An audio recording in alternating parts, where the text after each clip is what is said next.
అందరికి నమస్తే. బిఎస్ఎన్ఎల్కు లాస్ట్ ఒక 7-8 ఇయర్స్ నుంచి ఆల్మోస్ట్ 2007 నుంచి ఉంది. బట్ 2017 నుంచి కొద్దిగా ఎక్కువ ప్రెషర్ ఉంది బిఎస్ఎన్ఎల్ పైన. బిఎస్ఎన్ఎల్ నుంచి కస్టమర్లు పోవడమే తప్ప బిఎస్ఎన్ఎల్కు కస్టమర్ రాలేదు. ఫస్ట్ టైం ఈ 15 రోజుల్లోకి వెళ్ళి ఈ 15 రోజుల నుంచి బిఎస్ఎన్ఎల్కు విచిత్రంగా కస్టమర్స్ పెరుగుతున్నారట. వేరే నుంచి జియో నుంచో లేకపోతే ఎయిర్టెల్ నుంచి వడాఫోన్ నుంచి పోర్టు పెట్టుకునే వాళ్ళే చాలామంది ఉన్నారంట ఈ 15 రోజుల్లో. ప్లస్ కొత్తగా సిమ్ కార్డు తీసుకున్న వాళ్ళు 25 లక్షల మంది అంట బిఎస్ఎన్ఎల్ సిమ్ కార్డ్స్. ఇప్పుడు బిఎస్ఎన్ఎల్లో సిమ్ కార్డ్స్ అమ్మే షాపులంతా చాలా బిజీగా అంత సందడిగా ఉంటున్నాయట. అది ఈ మధ్య టారిఫ్స్ పెంచిన తర్వాత ఎయిర్టెల్ జియో వడాఫోన్ వాళ్ళు పెంచిన తర్వాత చాలా తేడా వచ్చింది బిఎస్ఎన్ఎల్. ఏం జరిగిందో చూద్దాం. ముందు ఏం చేస్తున్నారంటే దీనికి ఉన్న మైనస్ ఏంది, బిఎస్ఎన్ఎల్కి ఉన్న మైనస్ ఏంటంటే ముందు 4G టవర్స్ లేవు, 4G సర్వీసెస్ లేవు వీళ్ళకి. ఈ ప్రైవేట్ వాళ్ళతో ఇన్ని రోజులు బిఎస్ఎన్ఎల్ పోటీ పడకపోవడానికి ప్రధానమైన కారణం కూడా అదే. సరైన నెట్వర్క్ లేకపోవడం.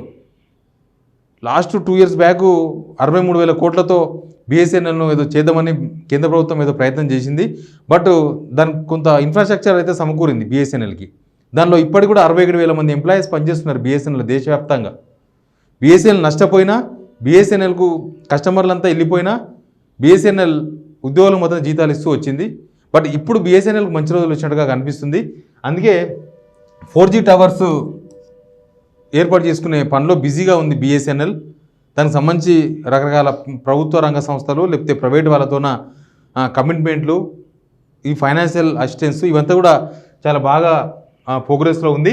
ముందు 4G 5G ఒక 112,000 టవర్స్ మొత్తం దేశమంతా కలిసి 112,000 టవర్స్ను ఏర్పాటు చేసే పనిలో బిఎస్ఎన్ఎల్ వాళ్ళు ఉన్నారు.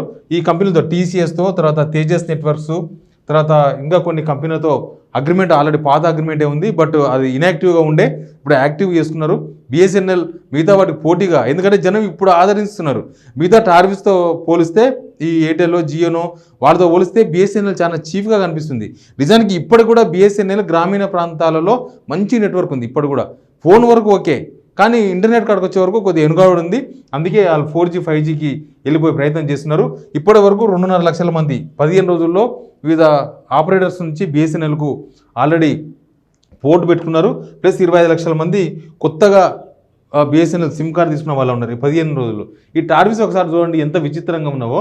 బిఎస్ఎన్ఎల్ 390 రూపాయల plan, 2GB data, 60 days, 2 months అంట. అది 2 మంత్స్ అంటే నెల కింద పడుతుంది 200 రూపాయలు కూడా పడతలేదు, 198 రూపాయలు 199 రూపాయలు పడుతుంది ఆల్మోస్ట్.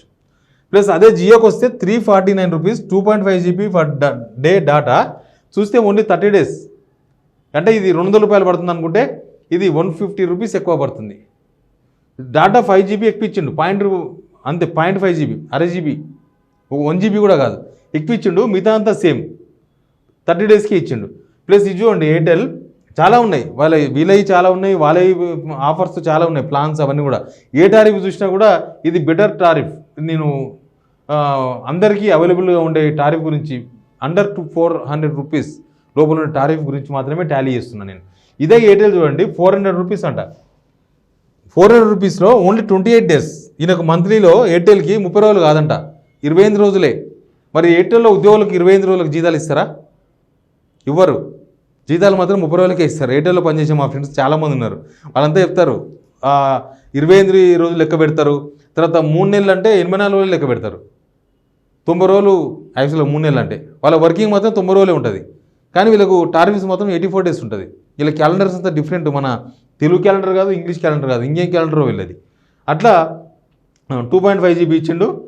చూస్తే ఇది పరిస్థితి. ప్లస్ ఇక్కడ చూడండి 400 రూపీస్ ప్లాను వాడ 28 డేస్. ఇది కూడా 400 రూపీస్ ప్లాన్ ఇది కూడా.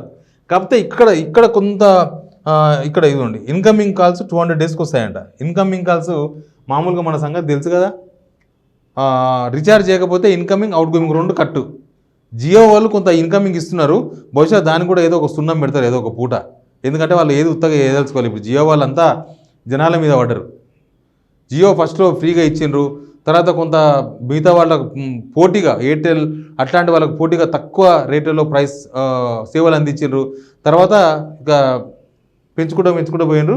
లాస్ట్కు 200 డేస్కి ఇన్కమింగ్ కాల్ వస్తుంది. మనం రీఛార్జ్ చేసుకోకపోయినా కూడా 200 డేస్ వరకు మనకు ఇన్కమింగ్ కాల్ వస్తుంది. ఇలా అయితే సబ్స్క్రిప్షన్ టు జియో యాప్స్ అంటాయి. ఇంకా అవన్నీ ఎక్స్ట్రా బెనిఫిట్స్. దాంట్లో మనం కొంత హయ్యర్ మిడిల్ క్లాస్ కూడా కాదు, హయ్యర్ మిడిల్ క్లాస్ వాళ్ళకైతే అట్లాంటివన్నీ మనకు వస్తాయి. మిడిల్ క్లాస్కు లేకపోతే లోయర్ మిడిల్ క్లాస్కు పల్లెటూరులో ఉండే వాళ్ళకైతే మనకి ఈ ఆఫర్స్ ఏమో డిస్నీ హాట్స్టార్ ఇవన్నీ కూడా మనకేం పంకిరావు పెద్దగా. ప్లస్ ఇది కూడా డిస్నీ ప్లస్ హాట్స్టార్ 3 months ఇస్తాడంట. అందుకని చెప్పి మంత్లీ 400 రూపీస్, దానికి జిఎస్టీ అది ఇది కలిపే వరకు ఇది 450 రూపీస్ అవుతుంది, ఇది 450 రూపీస్ అవుతుంది, ఇది 400 రూపీస్ అవుతుంది. ఇదైతే కనీసం 2 months కదా, 2 months కలిపి కనీసం 450 రూపీస్ కావచ్చు. 2 months అట్లా కూడా తక్కువనే పడుతుంది. కాబట్టి చాలామంది ఈ పోర్టబిలిటీ పెట్టుకునే ప్రయత్నం చేస్తున్నారు. నిన్న బడ్జెట్లో బిఎస్ఎన్ఎల్కు ఒక పెద్ద అమౌంట్ కేంద్రం ప్రకటించింది. బహుశా ఈ అమౌంట్ ప్రకటించడం కూడా బిఎస్ఎన్ఎల్ డెవలప్ చేయడానికే మొన్న కొత్తగా పెట్టిన బడ్జెట్లో 82,916 కోట్ల రూపాయలను కేంద్రం అలాట్ చేసింది. బహుశా ఈ బిఎస్ఎన్ఎల్ పునర్నిర్మాణం, సాంకేతికత మొత్తం 4G, 5Gకి వీలైనంత త్వరగా తీసుకుపోయే ప్రయత్నాలు అయితే నడుస్తున్నాయి. అందుకే ఇన్ని డబ్బులు కేటాయించారు. బహుశా ఇంకా ముందు బిఎస్ఎన్ఎల్కు మరింత ఆదరణ పెరిగే అవకాశం కనిపిస్తుంది. ఈ రెండింటికి ఎయిర్టెల్, జియో, తర్వాత విఐ, ఈ ముగ్గురికి మాత్రం భారీగా షాక్ ఉండే అవకాశం కనిపిస్తుంది. ఎందుకంటే ఇప్పుడు వీళ్ళు కూడా రోడ్ల మీద టెంట్లు వేసుకొని మళ్ళీ స్టార్ట్ చేసిండ్రు. ఏంది, కొత్త కనెక్షన్ తీసుకుంటే ఏదైనా గిఫ్ట్ ఇస్తారంట. ఏదో ఛాయ్ గ్లాసో ఛాయ్ మగ్గో లేకపోతే ఏదైనా ఇస్తారేమో అట్లాంటిది గిఫ్ట్లు ఇస్తామని చెప్పి రోడ్ల మీద పెట్టుకున్నారు. బట్ జనానికి మాత్రం బాగా దెబ్బతాకింది. ఎందుకంటే బిఎస్ఎన్ఎల్ను పక్కన పడేసి కేంద్ర ప్రభుత్వం పట్టించుకోలేదు. అప్పుడున్న లాస్ దాని వెనుక పెద్ద బ్యాక్గ్రౌండ్ ఉందని చెప్పి నేను ఇంతకుముందు మా దగ్గర పాత వీడియోలో ఉంటుంది.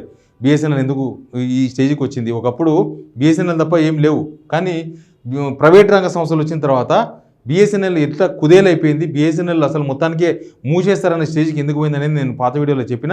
బట్ ఇప్పుడు ఈ డబ్బులతోనే బిఎస్ఎన్ఎల్ కనుక పునర్వైభవం వస్తే ఈ కంపెనీని మొత్తం కూడా మూతపడే అవకాశం కనిపిస్తుంది.